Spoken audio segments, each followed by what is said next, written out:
Hello, I'm Lowell Martin, and this is MCC Today, your place for all things education.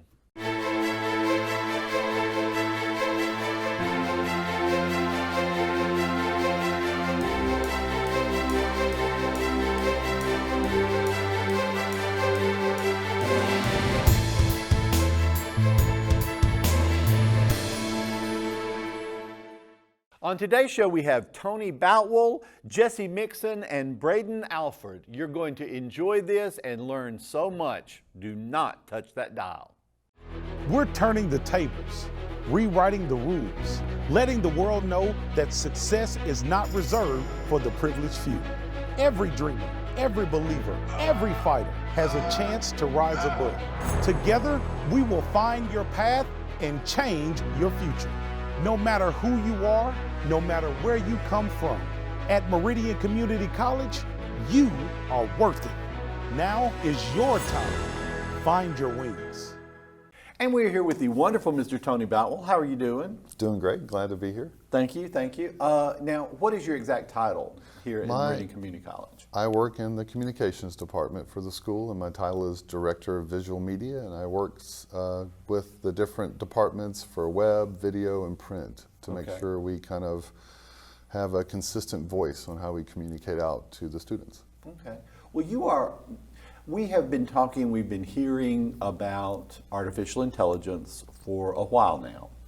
And it is kind of running through, schools, and they're saying, oh, how will we ever know, whether someone writes something, if it's their writing or if they've just gotten an AI to do it. So I wanted to have you on the show to talk about artificial intelligence in general and just, what it is and kind of what we're dealing with and maybe even where we're going with this. So in general, what is AI? I think we've been experiencing AI for a long time. We just didn't really know it. Okay. AI has driven, for better or worse, the algorithms that control what you see in your social media feeds. They've been working on it even much further back than that, but we've started to see the results of it. When you talk to Siri or when you talk to the equivalent other voice tools out there, they're all using AI to help those responses. But all along, we've felt like it was clunky, the results were kind of predetermined, it didn't feel real. What changed? So all along they were using different techniques to pull off the way it would solve it. And they hit upon what's called large language models. And then at first, the large language models didn't have much of a result, the answers weren't great. But they started getting larger and larger data sets inside those models, and then they started getting these responses that almost started to feel real. And as they got even larger and larger with the large language models, it got to where they were even starting to get what they called emergent properties, where it was doing things that they didn't expect, doing it better than they expected. But in general, all it is a predictive engine. You ask it a question, it looks at the multitude of data that it has, and at this point it was the corpus of data that we have as in humanity. Now what they do also though is they go through a curating way as the information comes in so it doesn't have bias. They do their best to kind of make the information just be data, very factual, not skewed to any kind of system. And but when they did it that way, the results started to be pretty stunning. And I kind of got onto the scene with this about a year ago when I was introduced to how they were using it to do image generation. So the first tool I started working with was one called Midjourney. It was based on a large language model, but instead of training it, so to speak, on text, they trained it on images. And they equated things with images. So if I said a nose or an ear or an eye, it has literally looked at 100 million eyes, and it knows fundamentally what an eye is. So when you ask it to create an image, it's not taking an eye from this picture and a nose from that picture, or it literally knows how an eye is created and uses I can't remember how it's called, a diffusion pattern, and it uses that to create it. So it's a completely original image based on it to make it. And when it first started, it was making little postage stamp things and artists were like, oh, we're not worried about this thing, and now, less than 2-3 years later, as they've gotten better with it, and just in the year I've used it, it's tripled in its quality, and such that it's photographic. So when I say I want to create an image, if I ask it to make a photographic image, it looks real. You cannot tell it from a real human versus an AI generated one now. Have we gotten to the point where it can create videos that look real, look and sound real? The funny thing is where we are with video is where we were with images about 3 years ago. So they're like, oh, well, I don't have to worry about that. That video stuff looks silly. But it's coming. So they're already working on it and it's doing it. The next thing after that is 3D objects. They're using it now to build objects in 3D space that you can then use to do things with. Think of it this way, anything that is digital can now be replicated in a way that's almost imperceptible from if it was made by real people. I mean, it's changed everything. I have an example using Midjourney. So my first foray into this was it, and I was like, well, let me really push it and see what it's capable of. And you can see here, I created a little virtual gallery to kind of show some of the capabilities of it. Okay. But my intentions were to do... Now, all of this was created by the AI? Everything you're seeing was created with AI. Now, the idea, though, is that people go, well, that's not art. You just typed a word, you typed a sentence and got a picture. Well, you can do that, just like you can pull out your phone and take a picture. But not everyone is taking award-winning photography. Sure. What this does is it makes it where anyone has access to create art, but it still has to be manipulated and managed and worked with and honed. So this image here, even though I gave it a prompt, and the technology is now evolving into what we're calling prompt engineering, but it's knowing how to write the prompt in a way that the AI understands what you're going for and then can create it. But it would create 4 samples. You look at it and go, ooh, that's not at all what I wanted you to make. And you might go, throw that away, start over and rewrite your prompt. Okay. It'll give you 4 more samples and you might say, oh, the third one looks close.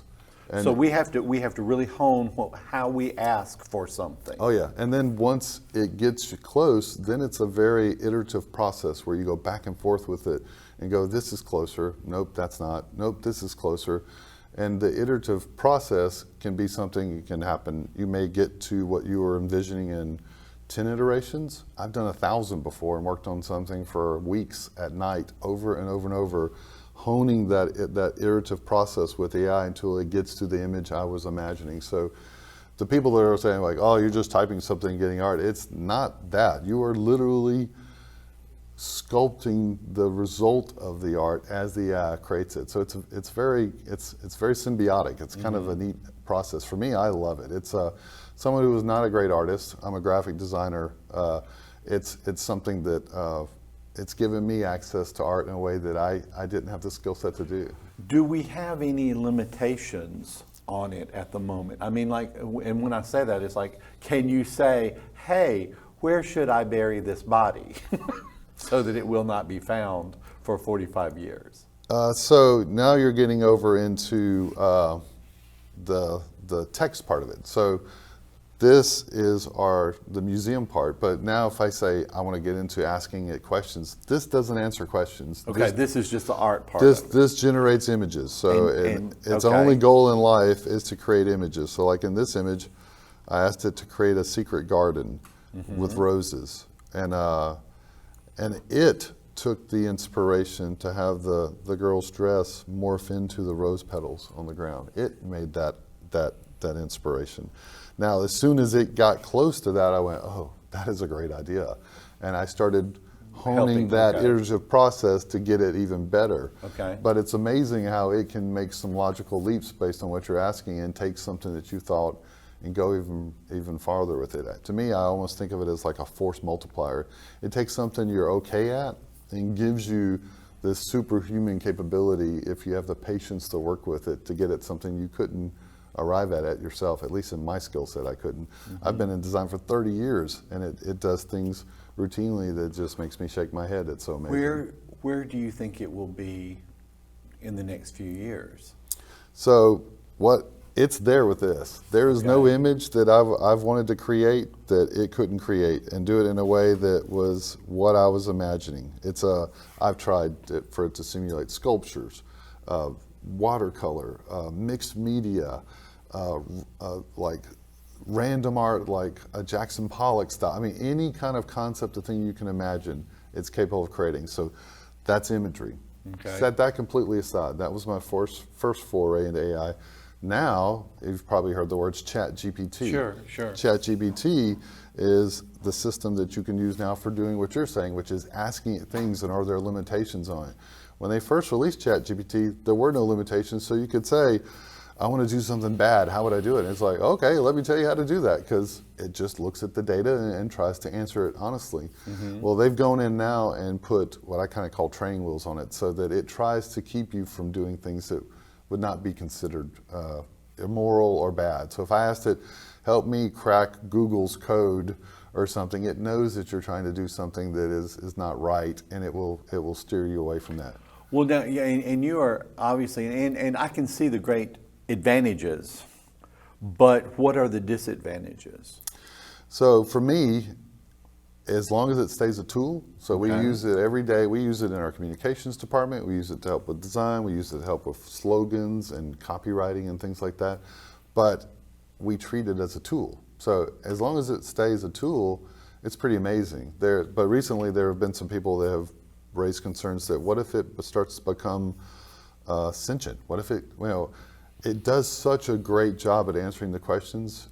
We've always thought that the way you could determine if something was sentient was if it could pass the Turing test, which is, can you talk to it in a certain amount of time and not know that you're not talking to a human?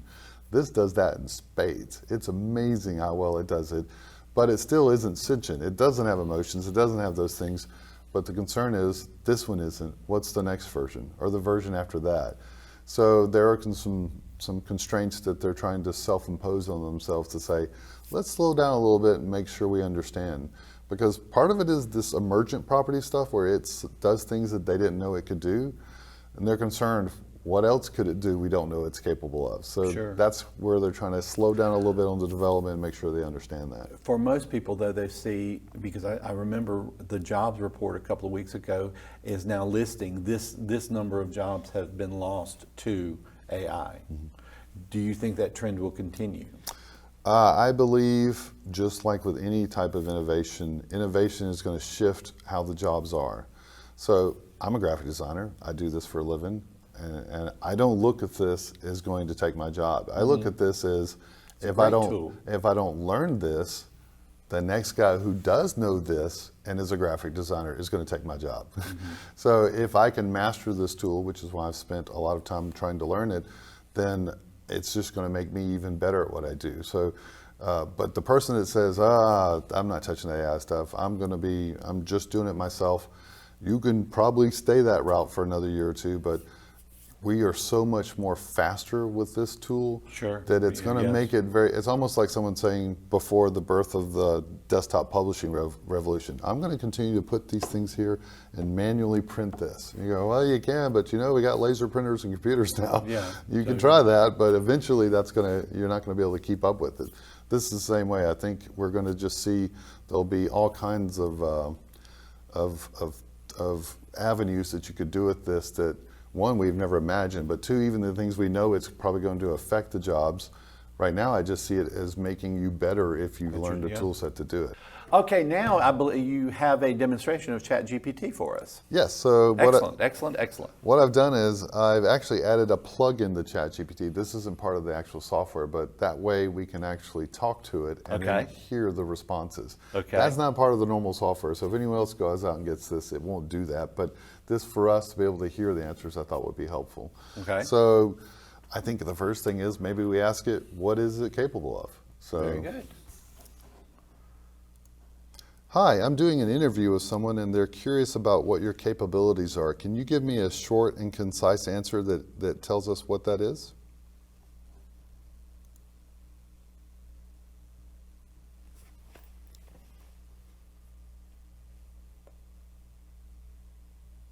I'm an AI trained to understand and generate human-like text, helping answer questions, draft documents, provide recommendations, and support various learning endeavors. So you saw that it answered it very quickly. The plugin I have is a little slower on the Sure. response it does, but that way you can actually talk to it and then hear answers back. And we figured this out so you could use it while you're driving. So one day we were driving somewhere and I was like, what if we ask it to tell us an interactive story where we can make choices and control where the story goes. So driving somewhere long distance, I had it tell a story, and then at certain points, you know, in the old days where you could choose your path, turn Yes. to page 54 if you want to do this, or turn. Yes. We had to do that. So while we're driving long distance, we're in the middle of an interactive story and we're making choices dynamically that are affecting how the story comes out. So Was it a good story? Oh, it was really amazing. So it's pretty wild. And I kept trying to trip up the computer by giving it options it wasn't giving me on what I would do to what it was asking. So it's amazing. But yeah, so that I asked it to do it short, so it gave us a really short. If we'd ask it for its full list, it's very long. It would take forever for it to list it. But there's nothing I've thrown at this it's not capable of. It's computer programming, any language, any complex idea. Last night I was asking about quantum entanglement and ways to kind of go at that we haven't thought about. Mm-hmm. You had mentioned about a teacher, you know, like where teachers were worried that the students were using the right papers. I've actually had it simulate an Einstein and then be able to ask questions to Einstein and it predictively answer what it thought he would have answered back, and explore concepts that Einstein never got to solve, like the unified field theory. What a great idea. So it's a very good idea. it's pretty neat. So as far as its skill set, it's pretty wild. Let's ask it another question real quick. Do you have something you would like to ask it in particular? Not necessarily, unless I want to ask it how to improve my ratings. I'm working with a person here that's doing an interview, and he's curious what are some quick tips he can do to help improve the ratings for his TV show. His demographic are students that go to our local college.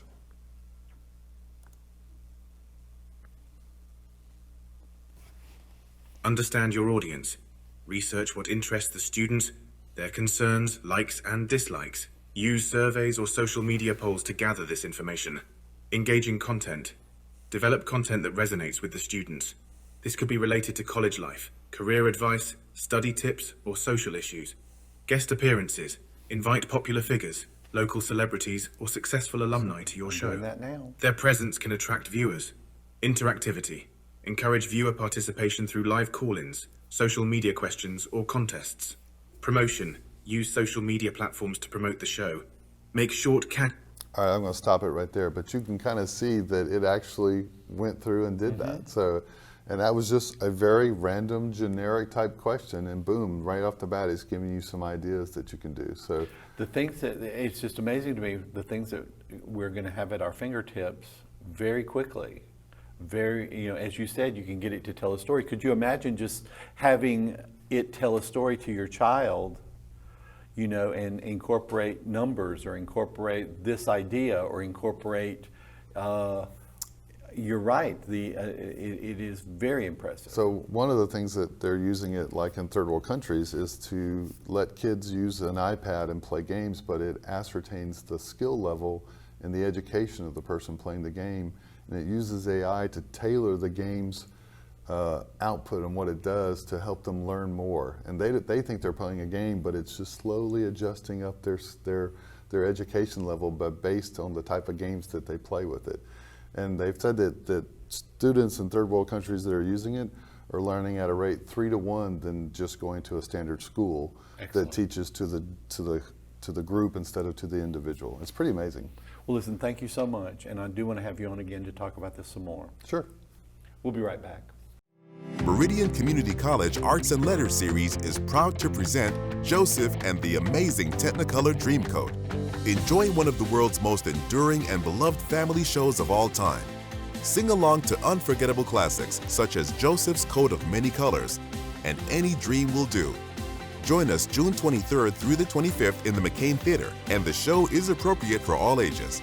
For ticket information, please visit meridiancc.edu/arts and letters. And we are here with two gentlemen who are in an upcoming musical here at Meridian Community College. Now, you are Mr. Mixon, Jesse Mixon, right? Yes, sir. And you are Mr. Brayden Alford. Yes, sir. Okay, now you play the title role, right? Yes, sir. I'm Joseph. Joseph, congratulations. Thank you, sir. I'm happy to have it. And you play one of his brothers. Yes, sir. Okay. So tell me about the play.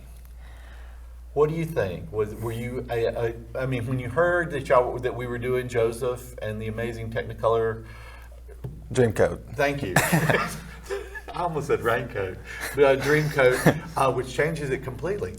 And when you first heard we were doing it, and then you're like, okay, I got to audition for this. Was that your first reaction? Absolutely. Absolutely. Have you been in any other plays that we've done? Yes, sir. I've done 12 total and a few at MLT, but in 9th grade, which was 3 years ago, I got to be Carlos in Descendants, which was a lead role, but it wasn't the main. So this will be my first time ever having the title character role. Okay. Nerves come with it? Yeah, a little nervous about it. I really pressure. want to do Joseph justice, but I'm happy about having Miss Susie guide me and directing me and doing the right thing. So Miss Susie Johnson, who is a wonderful director. I have literally seen her, and when she works with younger children, and she is able to get them to do amazing things. You know, she's just such a brilliant director and such a gentle, nice person. But she's able to get them all together. And, Yeah, she has. She leads and takes charge where she definitely needs to be. I was going to say she can definitely take the reins whenever she needs. Absolutely. Incredible. Okay. Well, what did you find the most difficult aspect of this play for you, or this musical for you to do? What do you think is the most difficult, or is there? For me, it was embracing the emotion behind what Joseph was going through, and when Joseph is sold into slavery and then he's put into prison for something he didn't do, there's a lot of sorrow and stuff that comes with that. And so when he sings a song called Close Every Door, you're supposed to embody how he felt at that moment, how he felt wronged by the world, he felt Betrayed. forsaken. Betrayed is a good one. Do you have a particular? You were a little anxious about anything in the play. I wouldn't say anxious, but there's a couple of things. Like, he's over here saying that he had to fit the role, the emotion that Joseph was going through as betrayed. I had to be one of the stuck-up brothers that actually betrays him. And personally, I don't like to fit the big bad role. So when I had to do it, it was like, personally, it took a toll on me, honestly, because I had to be the guy to stab in the back, and I'm not the guy to do that. So I found that a little bit hard to get by, because I would smile in the end when I'm not supposed to. It's like, jail. But isn't that the thing about acting, is you get to play people that that you're not, that's not you, and you get to kind of put on these masks and put on these costumes and be someone completely different from yourself. Right, gives us a chance to, I guess, be a different person, wear someone else's shoes, for example. I guess see how they would fit, how they do it. Now you are still in high school, right? Yes, sir. Okay, and you are. You said this will begin your senior year. Yes, sir. I'm about to start my senior year. Okay, and you have just finished. Yes, sir. Right, and so you'll be coming here in the fall, hopefully. Okay. Yes, sir. So, do you plan to continue working with theater? Absolutely. Okay. It was theater wasn't something I picked up until recently. Actually, I didn't know what I wanted to do for the longest time, and around October. And musical above that. I mean, it's one thing theater, but then you add the other musical. Is there dancing and a lot of movement and stuff? Absolutely, yes. Because you have to have it in a musical. So there's that too. Right. Did that unnerve you? Absolutely. Are you a good dancer? I would say I'm decent. Okay. I'm definitely not bad. Okay. Now, are you a good dancer? I'd like to say yes. I would. The audience, we will see in a few days, right? Yes, Absolutely. June 23rd through the 25th. Absolutely be there. June 23rd to the 25th. That's Friday, so you'll have Friday evening, Saturday evening, and then Sunday matinee. Yes, sir. Typically speaking. Okay. Will all your families be there? Absolutely. Hopefully. They better. Now, is there a song that you really does it for you in the show. You just love this song. You love this performance. Are you gonna make us sing it? No, I'm not. I promise. Well, I'd have to say, I'd say it Close Every Door to Me. I already Close Every mentioned Door? it, but just getting That's just embodies getting so to much show for you. that emotion was just it's something that I really get to enjoy. I love acting. I love every part Do you of plan theater. to continue acting? Not maybe career-wise, but once I make it to college, I would love to be a part of whichever college's theater group. Now, is there a song that just does it for you that you're like, I love this? Honestly, I'm gonna have to go with Close Every Door for him as well. Sure. But another one for sure is Joseph's Dreams. As a brother, we're over here, like embodiment. We're mad, upset. We feel hurt because our father loves him more than us at all. So we get the embodiment, the hate, the cruel, the planning, what we plan on doing to him, throwing in the pit, selling him, all that. It sticks out to me personally because it's just like, oh no, our brother, we hate him. We have to get rid of him, honestly. And it's just embodiments the hate we have for him. That's what I say daily. No, I'm joking. Daddy issues. Okay, so great. So what was the song again? It was Joseph's Dreams. Joseph's Dreams. Okay. Now, when you get on stage, there are always the butterflies and there are always the nerves. How do you deal with that? I typically do jumping jacks in the curtains. Okay. It's And weird. whatever works. Okay. What do you do? I'm sort of used to it. I sing choir at my church, so I'm kind of used to it in front of the crowd. What helps me, honestly, is because we're on stage. The lights are beaming down on our faces, so I can't see people's faces. Okay. So it kind of gives me the little, I can't see no one's face, like disgust look or anything if I'm doing anything wrong. Well, listen, I want to thank both of you for being on the show today. I want both of you to break as many legs as you possibly can for your performances. Thank you. And just have a good time out there. Yes, But sir. We will, at some definitely. point, I'd like to have you back and just see how everything went. Is that okay? We would be happy to come. Thank you so much. We'll be right back. MCC costs less and gives you more. Are you ready to jumpstart your career but don't have the time for a traditional 4-year degree? Meridian Community College can have you workforce ready in as little as 1 semester. We have workforce programs ranging from 1 semester to 2 years with experienced instructors and hands-on training that will help you gain the skills you need to succeed and start earning a paycheck sooner. Find your wings at Meridian Community College.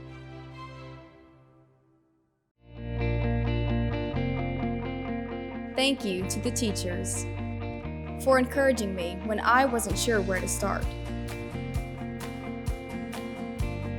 for seeing my potential even when I didn't, for inspiring me to reach farther and try harder. Thank you, MCC. You helped me change my future. Find your wings at MCC. On behalf of executive producers Tanisha Clark and Matt Milner, media mogul Joshua Taylor, and me, thank you for watching. Hope you learned a little bit, and we'll see you next week.